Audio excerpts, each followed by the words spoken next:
ඔබ ඉන්නේ වාහනයක රියදුරු අසුනේ වාඩි වෙලා නම් ඔබේම ඔබ ළඟට ඔබ පෙර ආශ්‍රය කරපු මිතුරෙක් වාහනයකින් නැතුව බයික් එකකින් පයින් ත්‍රී වීල් එකකින් කියන්නේ ඔබට වඩා මට්ටමක් පහලින් ඉන්න මිතුරෙක් හම්බුනොත් අනිවාර්යයෙන්ම ග්ලාස් එක පහත් කරලා කතා කරලා යන්න එපා. වාහනේ හෑන්ඩ් බ්‍රේක් එක ඇදලා පාකින් එක දාලා දොර අරන් බැහැලා ඒ මනුස්සයත් එක්ක පොළොවේ කකුල් දෙක තියලා කතා කරලා යන්න. ඒක ඒ මනුස්සයාටත් හයියක් අපිටත් පපුවට හයියක්. ආපු තැන මතක තියෙන්න ඕනේ ග්ලාස් එක පහත් කරලා ගෙම්බර් එකේ ආයෙ මම යනවා මට විසි තාමුණා.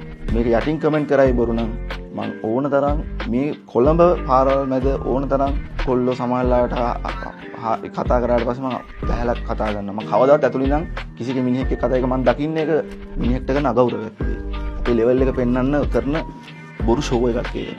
ඒක කයිම කරන්න හොඳ. වාහනයක රියදුරු අසුනේ වාඩි වෙලා නම් ඔබේම ඔබ ළඟට ඔබ පෙර ආශ්‍රය කරපු මිතුරෙක් වාහනයකින් නැතුව බයික් එකකින් පයින් ත්‍රී වීල් එකකින් කියන්නේ ඔබට වඩා මට්ටමක් පහලින් ඉන්න මිතුරෙක් හම්බුනොත් අනිවාර්යයෙන්ම ග්ලාස් එක පහත් කරලා කතා කරලා යන්න එපා. වාහනේ හෑන්ඩ් බ්‍රේක් එක ඇදලා පාකින් එක දාලා දොර අරන් බැහැලා ඒ මනුස්සයත් එක්ක පොළොවේ කකුල් දෙක තියලා කතා කරලා යන්න. ඒක ඒ මනුස්සයාටත් හයියක් අපිටත් පපුවට හයියක්. ආපු තැන මතක තියෙන්න ඕනේ ග්ලාස් එක පහත් කරලා ගෙම්බර් එකේ ආයෙ මම යනවා මට විසි තාමුණා.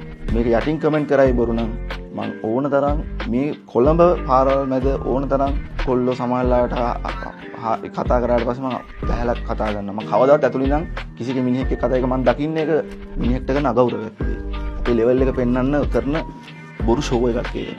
ඒක කයිම කරන්න හොඳ නැහැ.